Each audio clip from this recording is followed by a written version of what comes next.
When you finally decide to pay off your debt, you want it done fast. But what if I told you that rushing into this could absolutely trap you in a worse financial situation? Let me explain. Most people think they're making smart choices to get rid of debt. But what if those choices are the reason they stay stuck? Or even worse, falling deeper into debt? I don't want that to happen to you. Today, I'm warning you about the worst ways to pay off debt so that you can avoid the mistakes and build a life of true financial freedom. And if you're new here, welcome. My name is Andy Hoffman, and I help six-figure families and entrepreneurs break free from the paycheck to paycheck cycle and build wealth with automation. Now think about this. Experts say the best diet is the one that you can actually stick to, right? The same is absolutely true for paying off your debt, because the worst way to pay off your debt is the ones that set you up to fail. But it gets worse because most people are not even aiming at the right goal. Too many people obsess over just getting to zero. They think the finish line is being debt-free. But here is the truth. The goal isn't to hit zero, it's to build wealth. Getting out of debt is the starting line,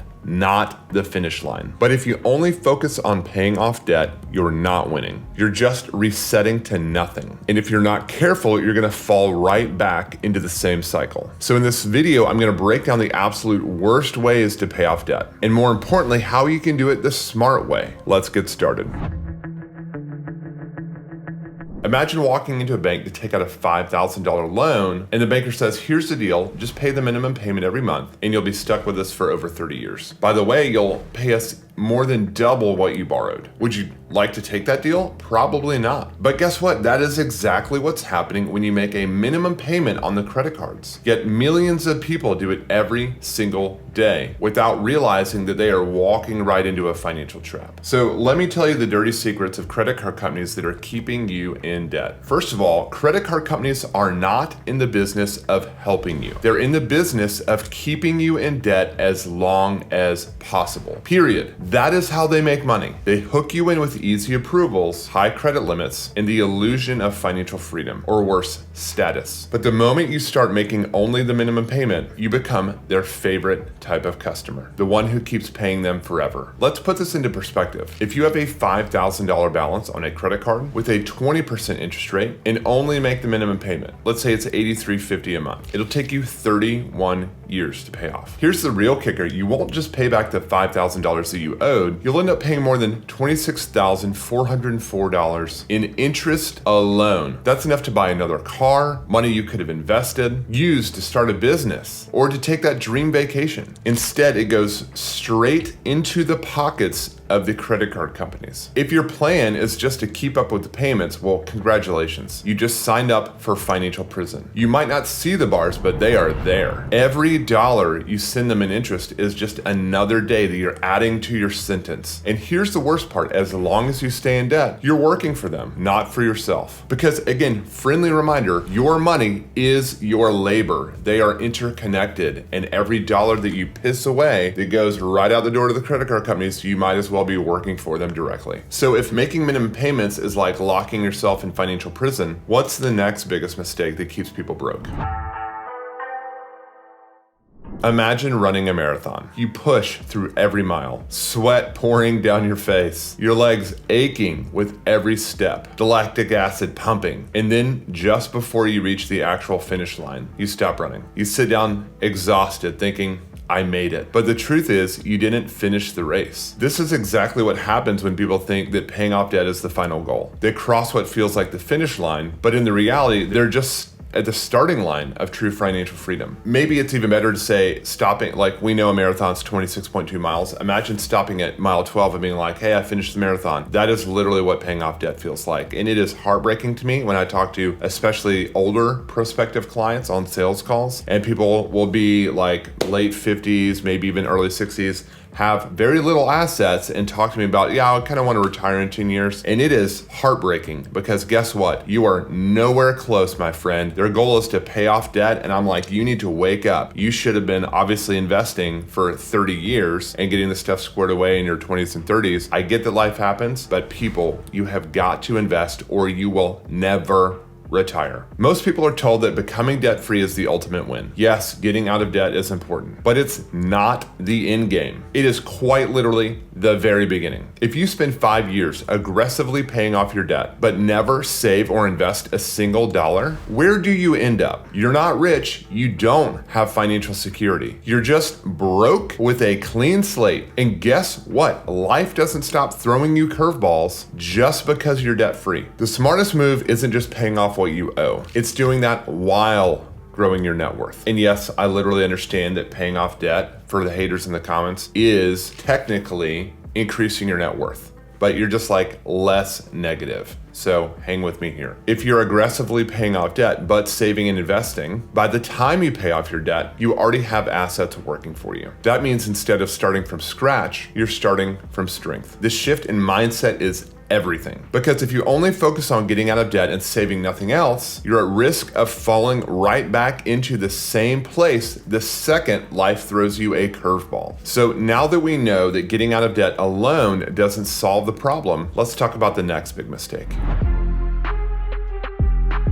Imagine you decide to lose weight, but instead of making small sustainable changes, you go all in. No carbs, no sugar, no alcohol, no cheat meals, and 2-hour workouts every day. At first you feel motivated. The scale moves fast, but after a few months you are miserable. You're constantly exhausted, craving everything you gave up, and one day you break. You binge, maybe harder than ever before. And you gain the weight back. And worse, you feel like a failure. That's what happens when people take the extreme sacrifice approach to paying off debt. So, and I talk to clients about this all the time. When people want to get ahead with their finances, often people get too aggressive because they want to get excited, they want to get fired up, and I love that. However, what happens ultimately is that it's unsustainable. So we have to be optimizing for our behavior, not just for a spreadsheet or financial goals in a vacuum. And the idea sounds noble, like cut everything out. No eating out, no entertainment, no small joys, until your debt is gone. But here's the problem. The method isn't really a strategy, it's more of a financial crash diet. Sure, you might stick to it for a few months, maybe even a year, but eventually you snap. You get tired of saying no to everything, and then you binge on spending. You end up right back where you started, or worse, even deeper in debt. Most people don't have unlimited willpower, and that's okay. A debt plan that relies on extreme discipline every single day for years is a plan that's built to fail from the beginning. Because when life happens, which it will, when your car breaks down, when your friends invite you out and you have to tell them, no, sorry, I'm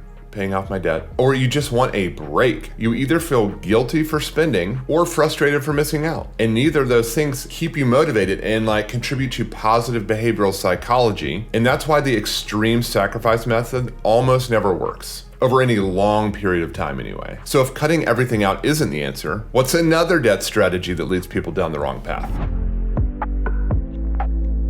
Ever tried to keep a New Year's resolution without a plan? You start motivated, maybe you're even tracking some stuff, staying disciplined, but after a few months, life gets busy and suddenly you've forgotten all about it. That's exactly what happens when you pay off debt manually. Imagine this, you get your paycheck, sit down, open up your, online bank account, start calculating. How much should I put on the credit card? What about the car loan? Oh wait, rent is due, groceries, an unexpected bill. In every single payday, you have to think and plan and decide. At first it seems doable. You make a detailed budget, track every dollar, cut back on spending. But by month 3, 4, 5, 7, you start forgetting. You miss a payment. You overspend 1 month. You get tired of checking your bank account every few days. And then you fall off the plan. It's like trying to lose weight without a meal plan, just tracking calories in your head every single day. Sure, you can do it, but it's exhausting, time consuming, and easy to mess up. And once you get overwhelmed, you stop altogether. Most people don't fail at this debt stuff because they don't want to pay it off. They fail because they make it way harder than it needs to be. So if all these methods aren't the answer, what is?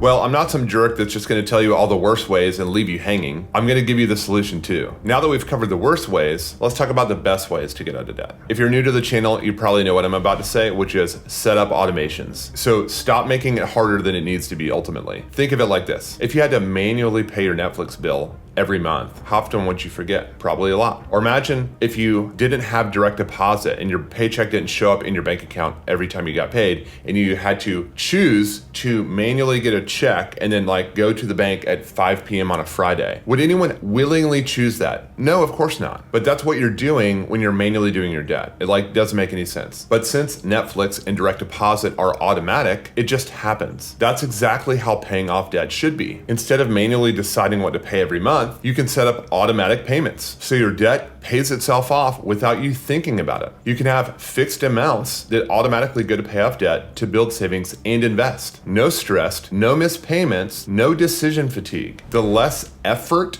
it takes, the more likely you are to stay on track. So obviously there's some nuance here, but ultimately what I do with clients is help them figure out sustainable spending on a weekly basis with a fixed amount for this cash infusion so that we have the margin we need to pay down debt. And instead of paying 30% on credit cards, we can cut that in half or better through a variety of vehicles that get this down to a fixed amount, ideally on one repayment plan. And then you just make sure that we are saving enough so that we eventually get a month ahead, survey what all else there is. Most families have 4 big goals: getting out of debt, building emergency savings, building savings buckets, think Christmas or vacation, travel, home and auto maintenance, whatever, and then investing. And so we work together to figure out the numbers for each of these sustainably. But once you have all of your debt in one place that's not at 30% interest, then we just, for a little bit, we can do the minimum payment. And if the minimum payment happens, instead of paying it off in 30 years, it'll be 5 years at a minimum. But guess what? Most people want to do more. And so we just figure out how much free cash you have to automatically contribute to that debt every month. Click a button once and you're done. It is literally that simple. A lot of people think that becoming debt-free is the same as financial success. But if you pay off your debt and don't save and invest, you are still at 0. Imagine spending 5 years paying off every loan and realizing you have nothing left. No savings, no investments, no assets. The real goal is to build wealth while paying off your debt. Even if it's small, start investing while you're paying it off. That way, when you hit 0, you've actually built something. And you're creating some insulation in case you guess what? Fall off the wagon or life happens, the hot water heater goes out. If your debt plan makes your life miserable, you won't stick to it. Just like extreme dieting leads to binge eating, extreme budgeting leads to binge spending. Instead, find a balance. Cut unnecessary spending, but don't starve yourself financially. There is a healthy equilibrium. A plan that works long-term is better than a plan that you quit after a few months. Have you ever seen someone on Instagram flexing their new car, luxury vacation, or expensive watch? What you don't see is their maxed out credit cards, the car loan drowning them in debt, that their bank account barely survives until payday. Most people aren't as rich as they look online. They're just really good at hiding their debt. The best financial move you can make is to focus on yourself. Me versus me is the name of the game. Are you improving